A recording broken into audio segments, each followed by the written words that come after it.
Il a 2 ans à peine et rentre à Normal Sup. Raphaël a rendez-vous aujourd'hui avec la science, au Baby Lab, le laboratoire où l'on apprend à mieux connaître le cerveau des bébés. L'expérience va durer 4 minutes car l'attention d'un enfant est limitée. Tu as vu comme il est joli ce tombé? On lui fait apprendre un mot, d'accord? Il va voir une nouvelle peluche, ça va être un tombé par exemple. Et ensuite on va lui montrer 2 images sur l'écran.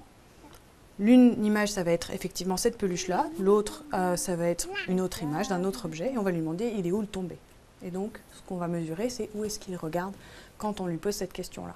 Et c'est une caméra pointée sur la cible collée sur le front de Raphaël qui permet de suivre son regard. 1500 bébés sont observés ici tous les ans. Ce type d'expérience a permis de révéler notamment que dès 18 mois, un enfant savait distinguer un nom d'un verbe. Des recherches qui sont relativement récentes.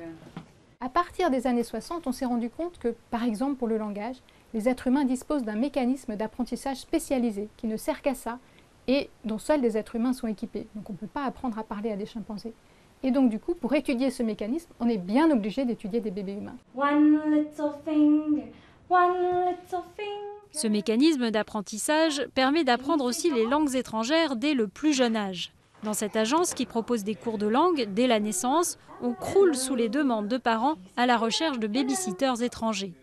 On sait scientifiquement parlant que la capacité de perception des sons chez les tout-petits commence à décliner entre 10 et 12 mois.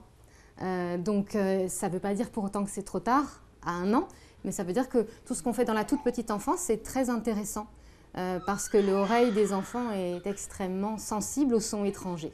De retour au Baby Lab, Raphaël, du haut de ses 2 ans, a fait avancer un peu la science et repart avec son diplôme de l'École normale supérieure.